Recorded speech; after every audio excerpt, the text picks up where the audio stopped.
Yo, all right. We're doing a totally new thing. And maybe this is something I'll start doing every year. I don't know. We'll see. Like I've said in past videos, and like I will say again in the future, I just make this up as I'm going. So I don't know if I'll do this next year. It would be kind of cool if I did. But I'm going to make a top 5 games of 2021. And this is a personal top 5. This is not a like top 5 that came out in the year 2021. This is a top 5 that I played. So enough of me blabbing like a moron. Let's just get into it. All right, at number 5, and maybe it is unfair of me to put this at number 5 because I probably played this game more than any other game this year. But we've got Super Mario 64. Super Mario 64 has always been one of my favorite games.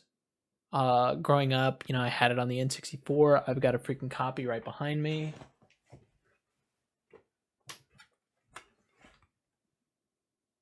I've got it on the shelf. So obviously, I've played the game quite a bit throughout the years.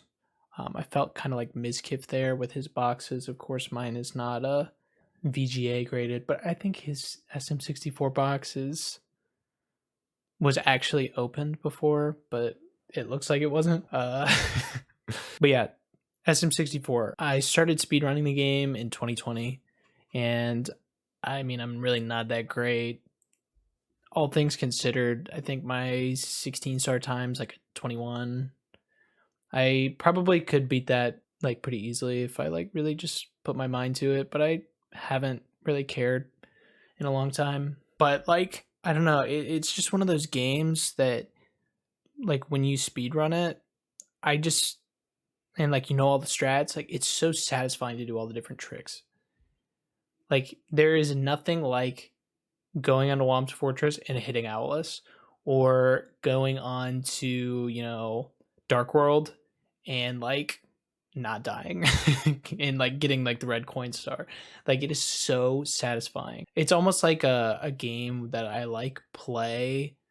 It's almost like comfort food. Like you play the game and like you have all the muscle memory from doing all the strats, you know, thousands of times at this point, and it just like kind of like calms me down. I don't know. Like it's not that I like get stressed out all the time, but it's a game that I can go to and like I feel like my mind just like switches off and I can just kind of like chill and like I can just focus on that or I can focus on something else. All right, clocking in number 4.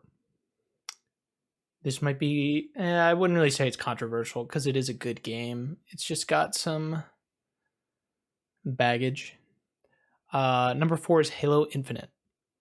This may actually end up being like my favorite game from 2021, over the course of, the coming months, years.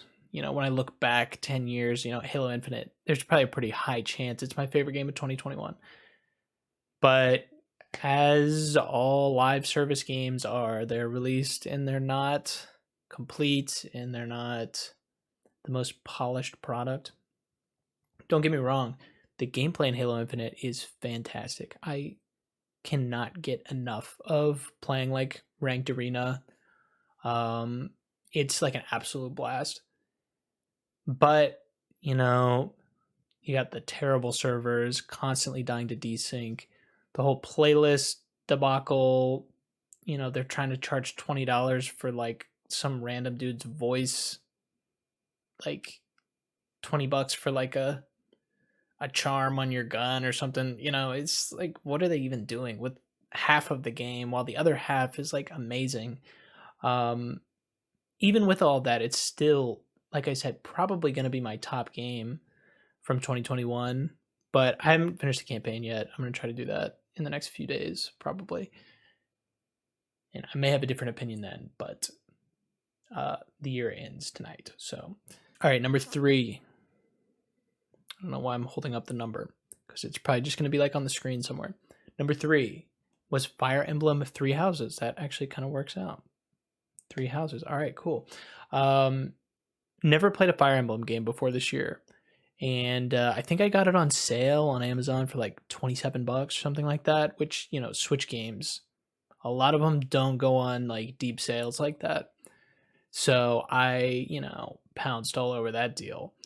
And I've only played one route, and I played. I'm not gonna like spoil anything, but they say the Edelgard route is the worst route to do first, because like some of the twists in the game, would get revealed to you sooner than it would, maybe on another route or something like that. Hopefully that wasn't spoilers, but whatever. It shouldn't be. But wow, like the characters in that game, like, and it was just like amazing.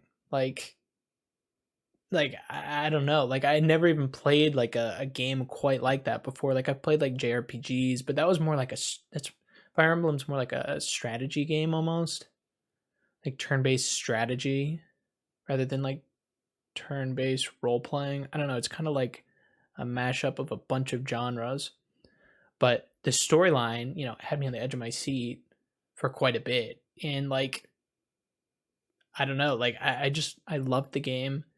The combat was pretty fun. Running around the monastery was pretty cool. It got a little repetitive after a while, but like there's so many different characters to like talk to and to like increase like your bond. I forget what it was called, um, the exact term for it, but I don't know. I loved it. I will probably go back and play that game and like through another route, maybe one day once the backlog gets a little bit smaller. All right, number 2. And this one was kind of like I started playing it at the end of 2020, but it was mostly the beginning of this year.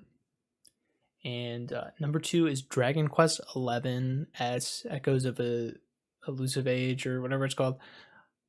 Like wow, that game was incredible. Like I grew up playing Pokemon games, and that was pretty much the extent of like JRPGs I played. I never really played Final Fantasy. I'd never played a Dragon Quest before.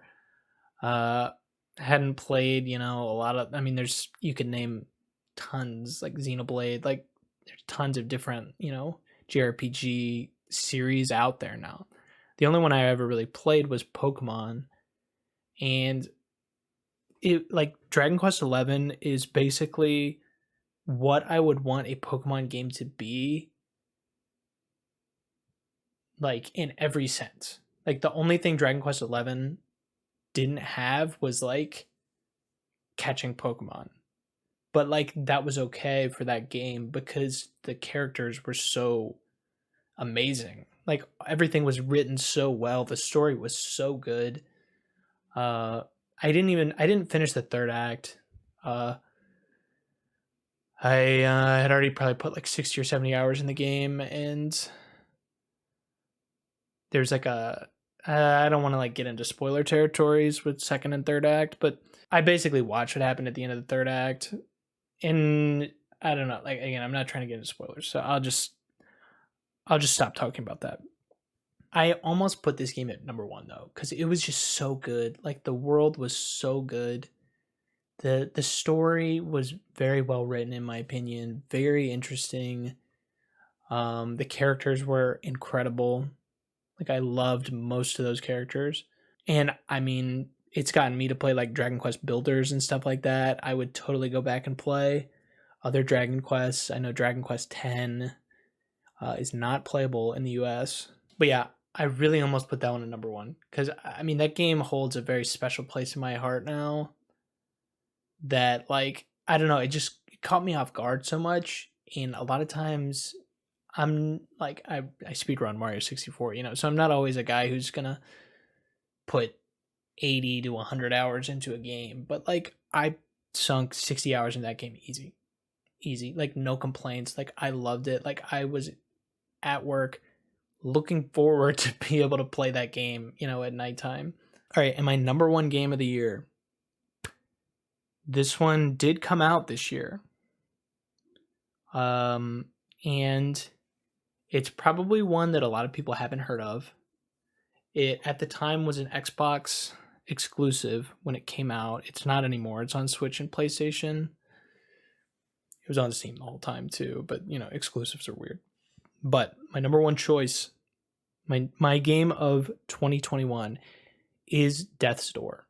Death's Door is basically like a top-down Zelda-like, kind of like Link's Awakening if you played that on the Switch. But like, wow, it was like 10 times better than Link's Awakening, I thought. And some people, you know, that's like their favorite Zelda game. I think the thing with Death's Door that made it so good is like it's one of those like indie games that you buy and you're like, oh yeah, this is probably gonna be okay.